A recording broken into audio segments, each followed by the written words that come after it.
Salut tout le monde, bienvenue au podcast Fibromyalgie autrement. Aujourd'hui, comme vous pouvez voir, j'ai une belle dame, je sais pas si ça va être à droite ou à gauche, là, mais qui est là avec moi aujourd'hui. Je vais faire une entrevue avec Douania.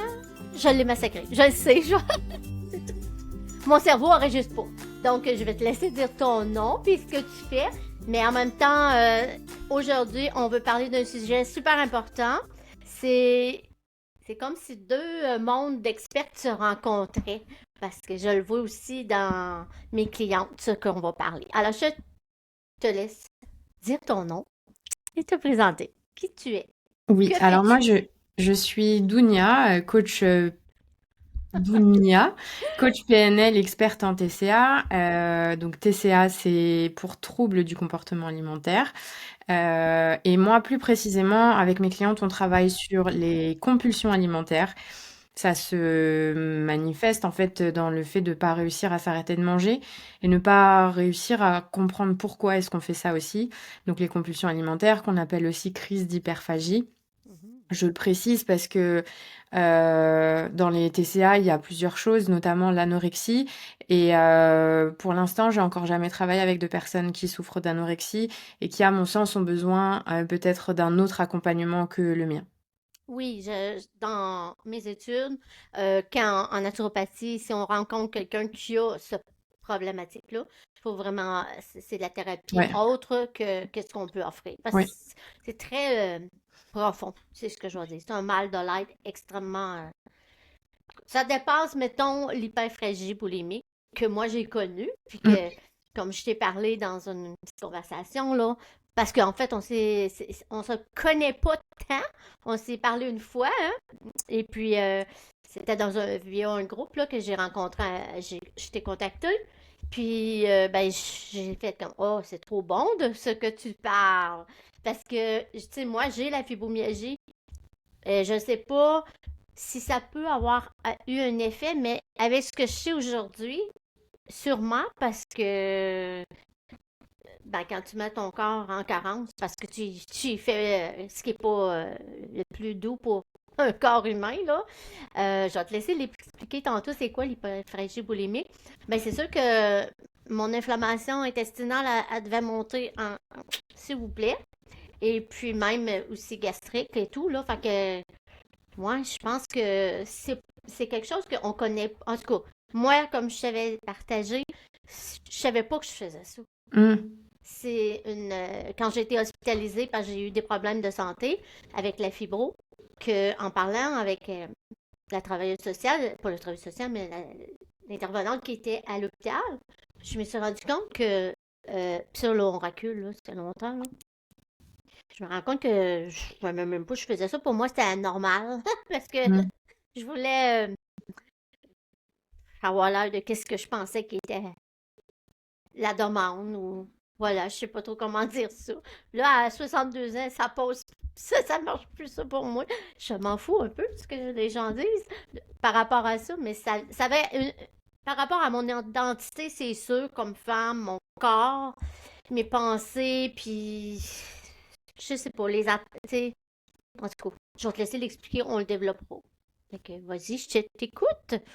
Oui, alors donc l'hyperphagie boulimique, les compulsions alimentaires, comme je disais tantôt, elles peuvent être déclenchées par des émotions. Mais souvent, ce sont des émotions et des besoins qui sont pas auxquels on ne répond pas, auxquels on donne pas ce dont on a besoin réellement. Donc, pour beaucoup, c'est déclenché par le stress, la frustration, la colère, euh, le fait de se sentir vide aussi. Parce que quand on se sent vide, c'est annonciateur de quelque chose aussi. C'est soit tu te sens mal dans ta vie, avec un V majuscule, disons, ta vie privée, professionnelle, tu te sens mal dans ton corps, tu sens que t'es pas assez bien pour telle ou telle chose, auquel cas tu te mets une pression. Là, c'est pour rebondir sur ce que tu disais tout à l'heure par rapport à toi, Anne, qui voulait rentrer dans un standard, en fait, et Oui. donc tu t'es privée, mais la privation engendre aussi des crises derrière parce que on nous informe pas assez sur oui, ok, tu vas être comme ça, mais peut-être que ton corps, lui, il est pas prêt. Ou alors il est pas d'accord. Peut-être que ton corps, lui, il a pas compris. Parce que jusqu'à présent, tout ce que tu fais, c'est manger pour te remplir émotionnellement, en fait. Et c'est ça, les compulsions alimentaires. C'est se remplir émotionnellement avec ce que le cerveau a trouvé comme méthode la plus rapide, efficace et simple et qui a fait ses preuves. C'est, en l'occurrence, la nourriture. Donc, tu vas ressentir une émotion comme on va rester sur le stress parce que souvent on va dire oui mais c'est parce que je suis stressée, j'ai mangé, nanana. Ou alors je suis rentrée d'une journée de boulot, une sale journée de travail, disons, pour pas se faire flaguer. Tout le monde a compris où on voulait en venir. Euh, et puis bah tout à coup je me suis retrouvée devant mon frigo, devant mon placard ou même assise sur mon canapé et j'ai pas vu que j'avais mangé 2 paquets de cookies et puis que j'avais mangé des pancakes et que j'avais fini le pot de Nutella. Et j'étais là et en fait, c'est comme si t'es plus là. Bah oui, parce qu'en fait, ton cerveau est câblé de sorte à toujours rechercher la solution la plus rapide pour ta survie. Parce que le cerveau, lui, Mm. malgré notre évolution, il est toujours, enfin, c'est une ingénierie incroyable. Et le cerveau, lui, son but est toujours de nous maintenir en sécurité et de nous faire survivre. Donc, quand on ressent du stress, quand on ressent de la frustration ou une émotion qu'on n'arrive pas à gérer, le cerveau perçoit ça comme une menace. Ce qui fait que pour lui, pour s'en sortir en fait, pour notre cerveau, pour s'en sortir, il a compris que, OK, une fois, je lui ai dit d'aller enfin, j'ai déclenché, en fait, j'ai appuyé sur l'interrupteur de «on va aller manger». Du coup, ben tu parti manger. Le niveau de stress dans le corps, donc le cortisol en l'occurrence, a baissé d'un coup. Donc le cerveau se dit: «OK, on va continuer comme ça». La prochaine fois qu'elle fait ça, on sait que ça fonctionne et que grâce à ça, elle va pas se faire écraser par des mammouths en sortant de sa caverne, et ben on va continuer. Et du coup, le cerveau, lui, continue comme ça et c'est pour ça que moi, en étant coach PNL, donc j'utilise différentes méthodes, mais principalement la PNL. La PNL permet de reprogrammer le cerveau. En fait, c'est Mhm. pour tous les millénials et autres qui nous écoutent, c'est sortir une disquette de notre disque dur et la remplacer par un autre. Ou c'est sur ton cloud, tu remplaces un fichier par un autre fichier. Et c'est pour ça que pour moi, la PNL est vraiment une technique presque magique en fait, une technique formidable parce que en seulement quelques séances, on réussit à reprogrammer son cerveau de sorte à réagir différemment face à ses émotions ou aux émotions en général.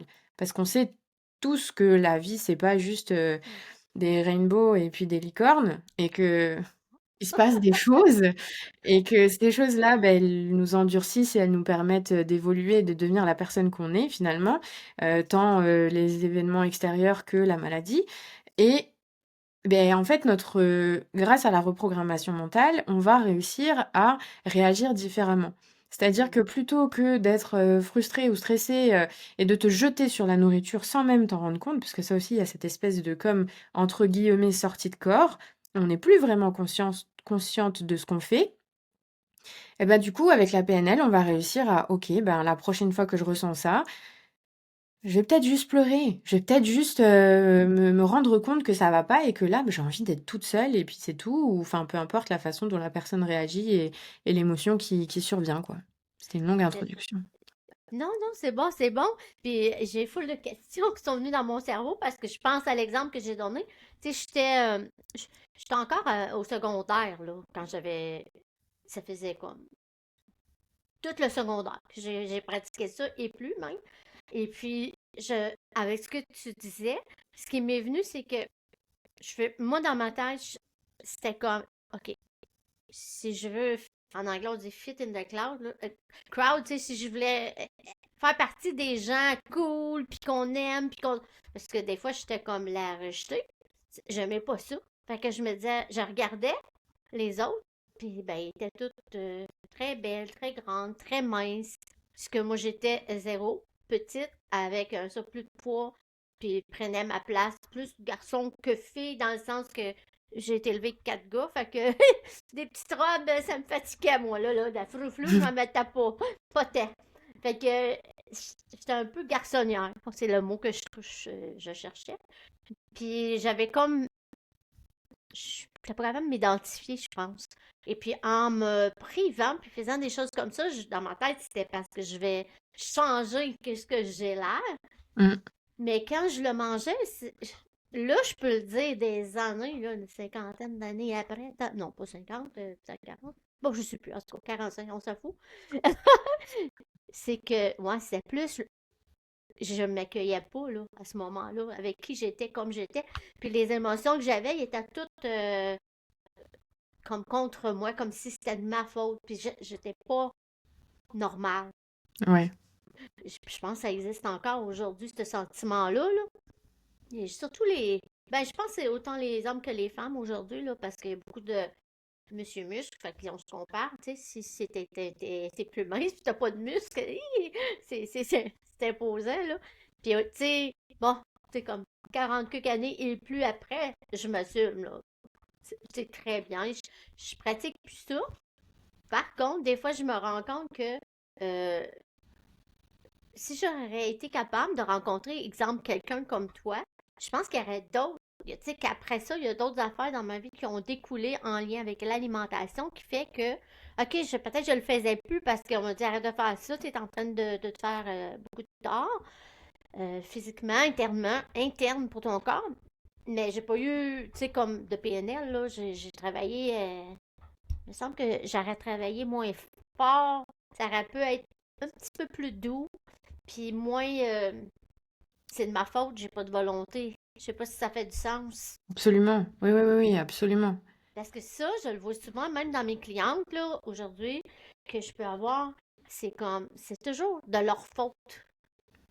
Mais ça, Ouais, tu sais, il y a comme, maintenant, il faut regarder à l'extérieur, là, tout ce qui se passe, puis comment je décode dans mon cerveau, ça semble être pertinent, là, pour aider des gens qui sont pris avec des tu sais, j'en ai des clients, là, qui, c'est ça. C'est très, très dur, l'alimentation. C'est toujours dans la culpabilité, comme si on n'a pas de volonté, comme j'ai dit, mais c'est plus que ça, c'est comme j'arrive pas à rien faire. Fait que là, ce que j'entends de toi, c'est que le PNL peut venir aider sur plusieurs plans, là. absolument. C'est ça en Changer fait. la Le, question. le, le point commun de beaucoup de personnes qui font des compulsions alimentaires et qui souffrent d'hyperphagie, c'est que ce sont des personnes qui ont énormément de volonté et qui font énormément de choses en fait pour essayer de s'en sortir. Elles ont tout essayé, mais tout essayé, ou Oui. presque. Mais elles ont tout essayé, tout ce qu'elles connaissent en tout cas. Et comme tu disais, si tu peut-être que si tu avais, connu la PNL avant, peut-être que ça t'aurait déjà évité des années de travail. Parce qu'avec la PNL, bon, c'est un peu différent de l'hypnothérapie, parce qu'en hypnose, tu peux t'asseoir et puis c'est le thérapeute qui fait son travail, que tu acceptes, bien sûr, hein, parce que même si tu as Oui. l'impression de pas être conscient, tu es quand même conscient. Mais en PNL, en fait, on se rencontre, on discute et des fois, je mets en place des techniques sans que tu te rendes compte et puis elles font leur petit bout de chemin ou alors, il y a une séance qui pour moi est là, si je pouvais n'en faire qu'une, ça serait celle-là. Mais j'ai besoin de connaître la personne avant parce que c'est une séance qui est vraiment, challengeante et qui peut être très demandante. C'est une séance de réimpression mentale. Donc là, on va vraiment reprogrammer le cerveau et au cours de cette séance, en gros, on va neutraliser un souvenir de l'enfance, de la vie, ou de l'enfance ou un peu plus jeune, enfin, enfance ou adolescence, jeune adulte. Donc on va neutraliser un souvenir, de la vie de la personne. On va pas le supprimer parce que tous les souvenirs sont là pour, ce qu'on a vécu jusqu'à présent, ils sont là pour nous aider à nous bâtir en tant que personne. Mhm. Moi, je cherche pas à le supprimer, mais à neutraliser son impact sur le présent. Ce qui fait que le futur n'a plus le même impact sur le présent et donc en travaillant avec la reprogrammation mentale, on n'a plus besoin de volonté parce que la volonté, elle est utilisée dès lors que tu viens en séance. Tu vois? Déjà, tu viens en Oui. séance, tu t'es engagé à faire, je ne sais combien de séances en fonction des personnes et cetera, mais tu viens en séance, la volonté, c'est bon, c'est fait. La plupart des personnes qui souffrent de crises d'hyperphagie, de compulsions alimentaires sont des personnes qui ont la volonté parce que tous les jours, elles se réveillent en se disant: «Bon allez, demain, j'arrête. Demain, j'arrête». À la fin d'une compulsion ou d'une crise, t'es là devant tout ce que t'as mangé, devant les paquets vides que t'essayes de cacher au fond de la poubelle. Des fois, enfin moi en tout cas, je sais ce que je faisais, je jetais des paquets, dans les poubelles publiques et jamais la même, j'avais peur qu'on me voie, comme si je faisais quelque chose d'honteux alors qu'en fait, Mm. la nourriture devrait être que de la nourriture. Devrait être que de la nourriture. C'est- Quand tu dis ça, je me revois puis je me disais, mon Dieu, que la nourriture avait comme un pouvoir, un Mmh. attachement. Là, tu sais, c'était comme, hey, moi, je me vois là, des jours que je me prive, des jours là, que je mange. Tu sais, là. tasses un peu dans ton assiette, tu joues avec, puis oui, j'ai plus faim, bon, OK. Je... Mais quand je décidais de manger, là, OK, là, je suis plus capable, je crève de faim, mon corps a faim. Là, je mangeais, je m'empiffais, là. Puis c'était comme, là, là, tu te sens mal après. Ouais. Physiquement aussi, là, pas juste mentalement. Puis si tu tapes, en tout cas, moi, c'est ce que j'ai fait, je me suis tapé sur la tête, puis là, chaque fois, ça devenait de plus en plus difficile. Mais j'avais aucune idée quoi faire avec ça, moi. Mm. Je- Puis il faut que je dise que dans mon entourage, beaucoup de jeunes filles, c'était normal. On se le disait pas, mais on savait qui le faisait, là. Tu Mhm. sais. Je sais pas si c'est encore comme ça aujourd'hui, mais si je prends les gens que je travaille avec, je le vois dans beaucoup de femmes que ben, la taille, c'est toujours important. Hein? Pour une femme, quand elle met ses pantalons, puis que oh, ça fait plus. Ben, il y a plein de choses qui rentrent en ligne de compte. C'est l'alimentation, mais c'est aussi tes hormones. C'est plein. Tu sais, le stress peut faire de l'inflammation qui. Tu sais, moi, j'ai montré une photo de moi, même temps de l'année, mais l'année passée. Oui, j'ai perdu du poids, mais j'ai surtout perdu énormément d'inflammation parce que j'en avais incroyablement. Et on le voit. Moi, je suis capable maintenant de voir la différence de quelqu'un qui. C'est un surplus de poids, mais c'est beaucoup de l'inflammation. Là. Tu sais, on est gonflé, on a beaucoup de. En tout cas, bref. Mais tout ça pour dire que le PNL, au niveau de l'alimentation, en fait, la raison qu'on se parle aujourd'hui, c'est que j'en connais des gens qui font du PNL, là. Mais ils parlent rarement qu'on peut aider avec le PNL pour quelqu'un qui a des problèmes compulsifs, tu sais, puis t'as pas besoin d'attendre que tu sois à l'extrême. Je, Mm. je pense à une maman qui a une jeune fille adolescente, là, puis que tu commences à voir que, OK, là, elle veut plus le manger, son petit gâteau, elle a peur d'engraisser, là. Ben pour moi, là, ça serait comme un cue déjà, ou un garçon, là, peu importe, que, ah, non, OK, la représentation de l'alimentation, le manger, a perdu son sens. Il est rendu pour moi ailleurs, comme dans la Mm. privation pour avoir X soit sentiment ou euh, te sentir bien parce que tu te sens acceptable ou, je sais pas, belle ou beau. Fait que, tu sais, on peut commencer, peut-être que tu travailles pas avec des enfants, puis c'est bien correct, moi non plus, mais on peut commencer comme dès qu'on pense que on a un petit problème avec ça. J'imagine que le travail il est plus rapide aussi, le bienfait. Oui, parce que, enfin, plus rapide, je sais pas, mais en tout cas, il est pris plus tôt. Il est pris en charge plus tôt. Moi, j'ai beaucoup de jeunes filles qui m'écrivent et qui me disent j'en peux plus, je fais des crises tous les jours, mes parents ne le savent pas, je me lève la nuit pour aller manger parce qu'ils dorment. Mm, Et moi, j'accepte de travailler avec des adolescents, avec des jeunes filles, même des jeunes garçons, à condition d'avoir l'accord des parents, naturellement. OK. Pour l'instant, c'est pas le cas, parce que peut-être que pour les parents, je sais pas, peut-être que pour les parents, c'est pas encore, important. Peut-être qu'ils vont, choisir d'aller, expérimenter des chemins plus classiques. Parce que la PNL en France, le coaching, la PNL, c'est pas encore très connu. OK. Donc, en tant que parent, je comprends qu'on se dise, «Bah, là, non, je vais aller voir avec, le pédopsie ou je vais Tu aller vas voir avec jouer le médecin». avec le cerveau de son enfant dans sa tête, peut-être, tu sais. Bah, peut-être ça ou peut-être qu'ils connaissent pas et qu'ils se disent: «Bah, attends, non, je vais pas faire confiance à une, nana sur, Instagram, moi je la connais pas», enfin, voilà, Mhm. il suffit qu'ils connaissent pas et puis, c'est OK. C'est OK parce que, bah, il y a pas que moi qui peut aider les personnes à régler ça, hein, bien sûr, mais, c'est peut-être qu'ils vont aller voir un médecin, que le médecin va bien les aiguiller ou pas. Après bon, c'est le cheminement de chacun. J'ai des amis enfin, j'ai une amie qui était allée voir un médecin, en lui disant que voilà, elle, comprenait pas, qu'elle prenait du poids et que, bah, elle aimerait bien, comprendre d'où ça venait. Il lui a dit: «Bah, faut juste arrêter de manger du Nutella».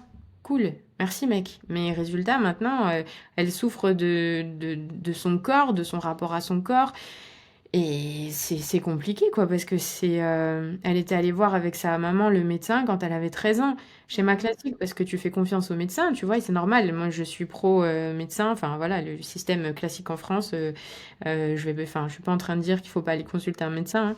Non, non, Mais, je comprends. elle était allée voir un médecin et puis, bah, finalement ce médecin-là, il il a pas été de bons conseils, quoi, et ça a influencé toute sa vie après. C'est, comme tu disais, toi, tu voulais fit in the box. Moi, je faisais partie un peu des cool kids, mais j'avais l'impression d'être, enfin, moi, quand j'étais au collège, je pouvais pas faire de sport parce que je faisais des crises d'urticaire, à l'effort. Enfin bref, je gonflais de partout, je faisais des œdèmes de quinque, c'était compliqué. Et donc, je pouvais pas faire de sport. J'étais un petit peu enrobée. Et moi, enrobée avec des lunettes super épaisses parce qu'à l'époque, amincir les verres, c'était pas possible, c'était trop cher, tout ça. Donc, moi, j'étais la petite grosse à lunettes. Donc, je me sentais mal dans mon corps, je me sentais mal dans ma peau. Je me réfugiais derrière, pendant très longtemps, je me suis réfugiée derrière l'humour et j'étais toujours en colère. Moi, si on parle de moi quand j'étais au collège et lycée, mais c'était j'étais la plus énervée de toutes mes copines. Et Ça parce que je me paraît sentais, pas! Ça paraît pas que t'es énervé. Moi, 2 fois je t'ai parlé, t'es très calme. n'est-ce pas?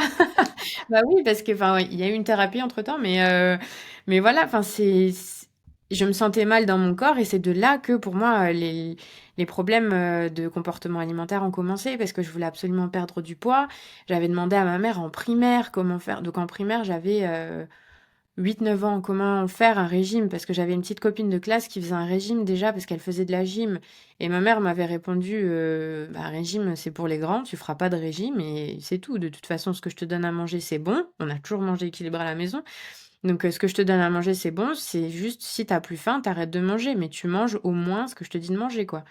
Au Hmm. pire, elle m'avait dit, au pire, tu te resserres pas une deuxième assiette, mais tu as le droit de te resservir. Enfin, et ça aussi, j'aimerais le souligner, c'est que les troubles du comportement alimentaire ne sont pas forcément apportés par les parents. Parce que, Ah, c'est un bon point, ça. Hmm. parce que enfin, moi et d'autres personnes, des anciennes clientes, euh, on se l'est créé parce que on voulait, comme tu disais tout à l'heure, rentrer dans un pantalon, faire partie d'un groupe, avoir ce sentiment d'appartenance, parce que Mhm. on se comparait naturellement aux autres filles en se disant, bah, elle est fit, elle est mince, elle est grande, elle est truc. Moi, je suis une petite grosse à lunettes avec des cheveux bouclés que j'arrive pas à comprendre.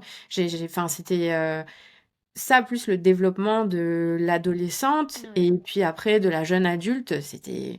Et moi, même ma mère n'a jamais rien dit contre mon apparence physique. Elle m'a jamais rabaissée, elle m'a jamais dit qu'il fallait que je fasse attention à ci, à ça. Même quand j'ai commencé à prendre du poids plus tard, à force de crise d'hyperphagie, elle m'a jamais rien dit parce que ben mon chemin s'est fait et puis elle vérifiait juste que je mangeais et c'est tout. À table, je mangeais pas plus, pas moins, mais je mangeais juste normal quoi. Et c'est après en dehors ou quand j'allais au travail le matin. Moi, je sortais un petit peu ma petite médaille là en me disant: «Ah non, mais moi le matin, j'ai pas faim, moi je mange pas beaucoup. Moi, je mange juste de la salade à midi et le soir, je mangeais, des courgettes».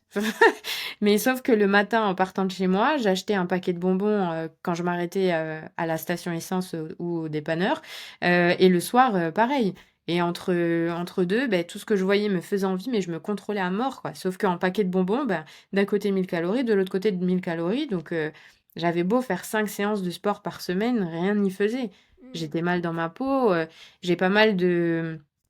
J'ai une autre personne qui m'a dit qu'elle, elle s'est créé des problèmes digestifs par rapport à ce que tu disais tout à l'heure. Elle s'est flingué le système digestif, en fait, parce qu'elle, elle ne s'accordait que des purées de brocolis et de carottes. C'est tout. Ça n'a pas de sens. Et tantôt, c'est ça, quand je disais, si c'est pris plus jeune, tu sais, les conséquences, je pense, sur le corps peuvent être moins dures. Puis Oui. je pense, moi, tu sais, comme je disais, si je jouais, mettons ma petite fille qui jouait un jour, je détecte, non, non, ça marche pas. Là. C'est juste la façon qu'on parle de l'alimentation ou, tu sais, de. Bref, en tout cas, il y a des petits cues qu'on peut des fois ramasser, surtout quand on a passé par là. Je me dis, OK, ça serait tout de suite, on va aller chercher de l'aide parce que sinon, on continue à développer, perfectionner même notre art, hein? Puis ça peut durer longtemps. Moi, je suis rendue une adulte là, quand j'ai été hospitalisée. Puis que la professionnelle de santé m'a dit, mais c'est pas normal de faire ça, madame. Ah, c'est mon normal. Moi, c'est rien que ça, je sais faire. Tu sais, fait que c'est déjà là, j'ai commencé à avoir comme lire des livres, puis on, on m'a diagnostiqué avec ça, puis j'ai fait, c'est un autre tag que je voulais pas, mais Mhm. c'est vrai, ça fait partie de ma vie.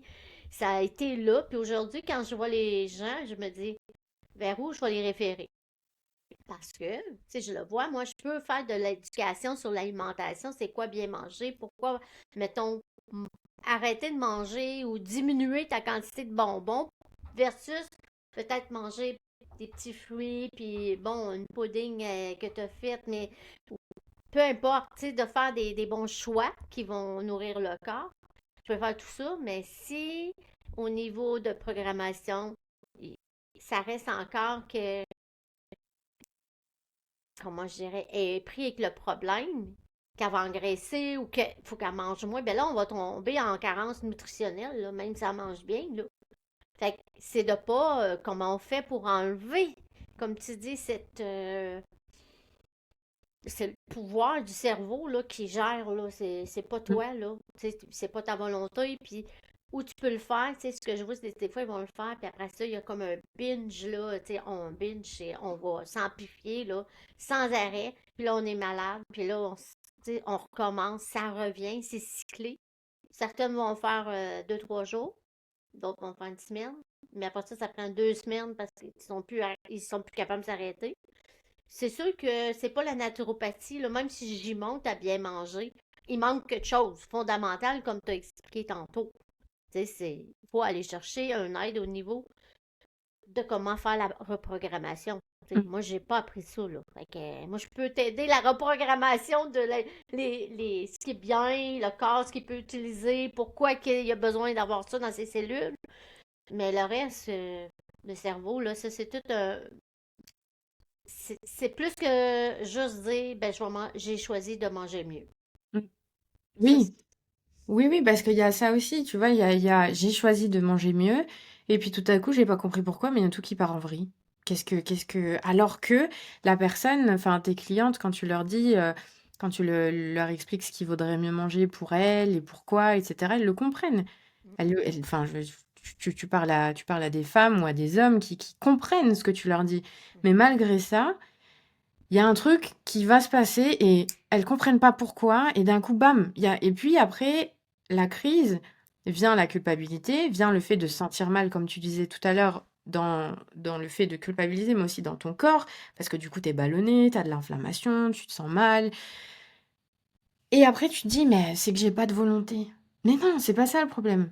C'est pas une question de volonté parce qu'encore une fois, c'est si tu es capable de faire tous ces choix alimentaires pendant si longtemps mais que derrière il y a une crise, c'est pas une question de volonté, parce que si c'était que ça, tu l'aurais pas faite cette crise. Ça Mm, serait pas une crise, ça serait une une assiette.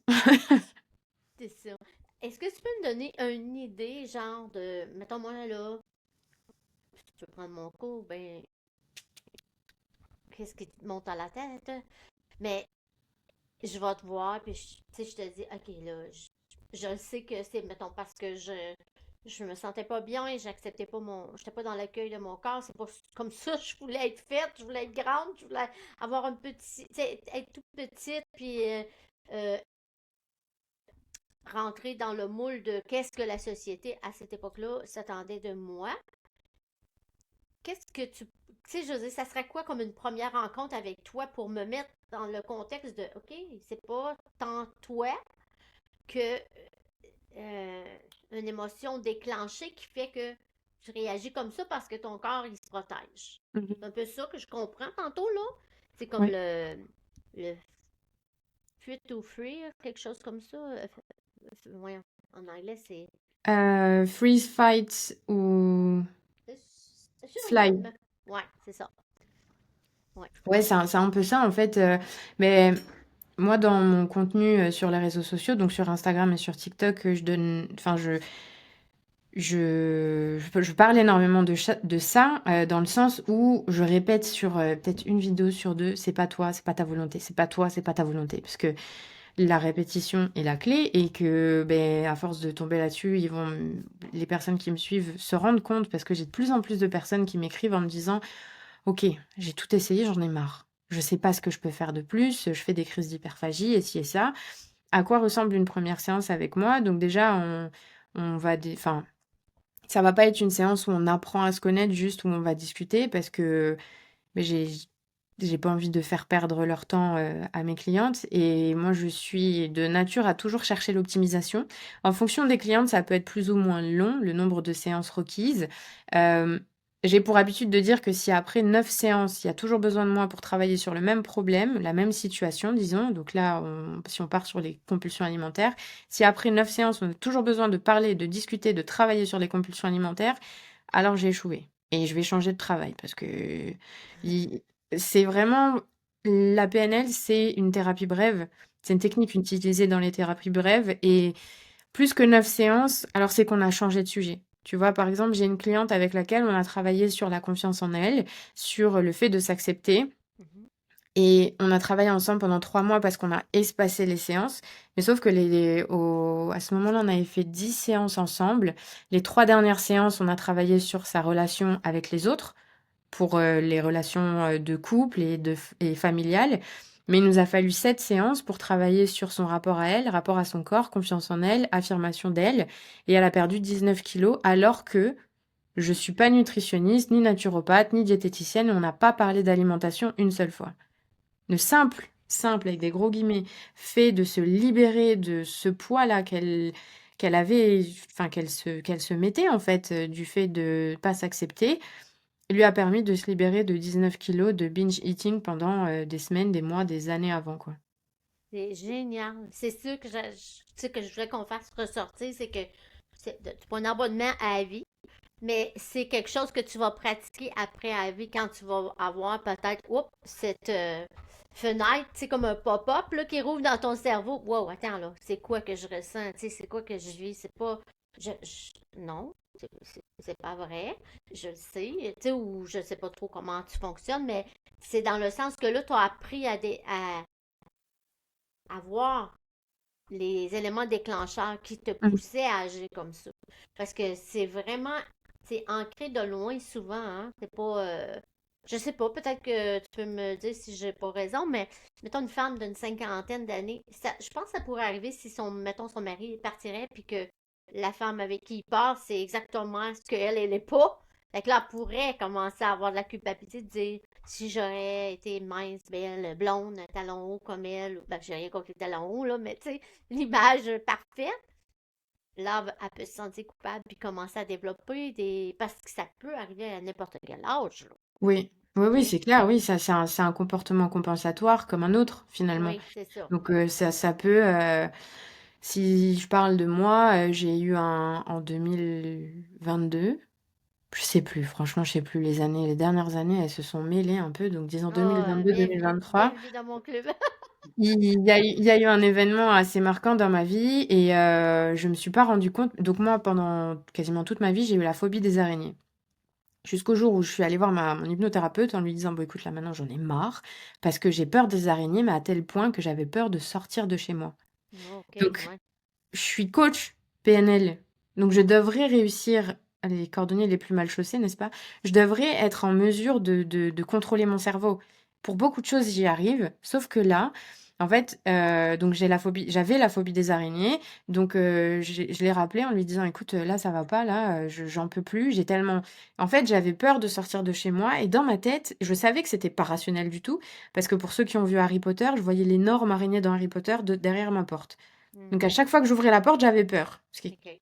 complètement irrationnel. J'avais déjà fait une première séance de désensibilisation avec elle, de la phobie des araignées. Elle m'a suivie aussi, avant ça, enfin, on remonte à loin elle et moi. Donc je l'ai rappelée et puis elle m'a dit: «Bah oui, mais en même temps, ça fait combien de mois que c'est comme ça?» Donc je lui ai dit à ce moment-là, ça faisait 6 mois peut-être et elle me dit: «Oui, beh, si tu remontes il y a 6 mois, qu'est-ce qui s'est passé?» Mhm. Donc on revient à la date de cet événement-là C'est ça. et c'est là que je me dis: «Bah oui». Elle me dit: «Oui, en fait, c'est juste que ton cerveau, tu compenses avec ça, quoi. C'est juste que il y avait tellement de choses à gérer à ce moment-là parce que c'était un gros bout. Mhm. C'était vraiment un gros morceau que j'ai géré l'urgence, disons, j'ai géré le plus gros et puis après le reste, j'ai mis ça sous un tapis avec des araignées et puis on verra ça plus tard. Donc C'est ça. C'est c'est comme, ça. peut-être que je me trompe, mais c'est comme si le temps difficile, le petit traumatisme, même les petits traumatismes, ils ont autant d'effets que les gros traumatismes, là, hein.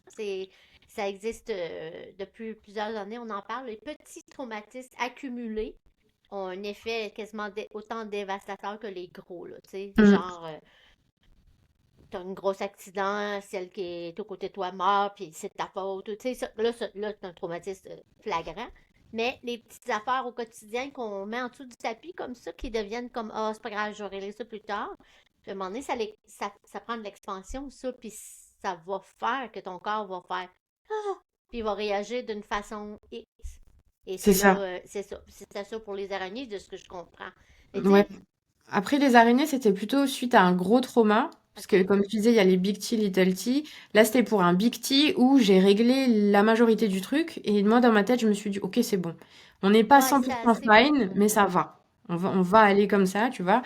Et après, oui, oui, c'est vrai que plusieurs petits traumas, euh, quand on dit petit, c'est comme tu disais pour les personnes qui nous regardent ou qui nous écoutent, c'est pas que ça a c'est moins légitime. C'est juste que c'est pas quelque chose de dramatique ou c'est pas une attaque physique ou à ton intégrité, mais c'est des petites choses et plus et plus et plus et plus et d'un Comme la coup, petite goutte dans le verre c'est d'eau. ça. Et ça déborde. Oui, parce que je tiens à le préciser parce que, puis merci d'avoir souligné, oui, parce que c'est vraiment, des fois les gens, ouais, mais j'ai pas eu de traumatisme dans ma vie, moi. Ben là, Ouais. ça c'est pas vrai, là. Ça, c'est un mensonge qu'on croit, là. On a tous des traumatismes. Mm. Venir au monde, tu sais, je veux dire, venir au monde, là, que ta mère t'a eu, c'est un traumatisme. Puis, je suis présentement en train de lire un livre il y a des choses comme dans le stress que c'est bon, que notre corps a besoin, sinon il réagit plus quand il y en a des stress, puis ça peut t'emmener du danger. Genre, tu vas te faire frapper parce que tu te tasses pas, parce que tu vois l'auto qui s'en vient plus vite que tu marches. Tu sais, c'est comme, les gens, on associe tout le temps toutes ces choses difficiles-là à, ah non, ça, ce stress, c'est pas bon, ça, c'est pas bon. Mais ça l'a, tu sais, l'émotion que j'ai ressentie, mettons, quand après décidé que j'allais soit pas manger ou manger, là, moi, j'étais un ou l'autre. C'était bon que je la sente. Ça me disait quelque chose, mais je savais pas quoi faire avec. Fait que j'ai Ouais. décidé de manger, tu sais. Mais c'est vrai, j'avais de la peine, je me sentais rejetée, je me sentais comme bien des affaires. Mais au lieu de savoir comment les nommer, puis, tu sais, prendre ce qui est vrai, puis rejeter le reste, là, ben là, je me tourne vers la simplicité, puis je vais manger quelque chose. Pour moi, c'est bien plus simple que ça. Mm. Ouais, Pourtant, je me souviens que le sentiment, comme tu disais, le de vide, puis il reste tout le temps là. C'est juste, en anglais, on dit non, mais il est juste gelé pour un temps qu'on fait la compulsation de la nourriture ou Mm. manque de nourriture. Tu sais, c'est un ou l'autre. Hey, c'était vraiment intéressant. J'ai aimé ça. Je Moi pense que aussi. je pourrais en parler encore longtemps, mais on fera une deuxième épisode. Avec Hein? plaisir. Ouais. Ben merci, parce que je pense que ça roule comme un parapluie là, dans le monde de les gens qui ont des souffrances. La fibromyalgie, c'est aussi souvent des gens atteints, des femmes, là, parce que moi, je parle à ma clientèle, là, mais souvent, qu'on a vécu, soit qu'on a eu un accident, puis que ça a provoqué de la douleur chronique qui a réveillé comme la fibro. Mais en majorité du temps, ça vient de des difficultés du non-verbal, des choses bien refoulées, puis que là, le corps, tu sais, on ne sait pas encore là, comment ça vient, mais on sait que presque tous les gens qui ont la fibromyalgie ont eu des grosses affaires dans leur vie qui ont déclenché à un moment donné. C'est Mm. assez. Je suis plus capable, fait que c'est ça. Ils trouvent moyen de nous asseoir.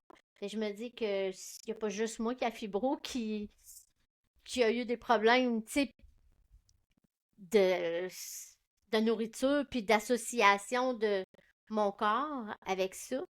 C'est sûr qu'il y en a beaucoup. Fait que je les invite à aller te visiter. Je vais mettre tous les liens dans le podcast, dans les show notes. Fait que vous allez pouvoir aller suivre. Là, j'essaie de dire ton nom dans ma tête, mais je suis encore accrochée. Dou. Dou. Je sais que c'est Dou. On va t'appeler la douce, là, moi, si ça continue. Tu peux, hein. Sinon, c'est dose d'audace, si c'est plus facile à dire. Ah oui, C'est c'est ça, douce mon d'audace. alter ego. Oui. Ben, c'était super intéressant. Je te remercie. C'est un plaisir de t'accueillir. Puis, j'ai hâte de lire les gens. Laissez-nous des commentaires si vous avez des questions. Peut-être que je te refile puis tu vas pouvoir venir les répondre. Donc, Mhm. on se dit à la prochaine épisode de, excusez-moi, Fibromyalgie autrement. Merci d'avoir été là. Merci.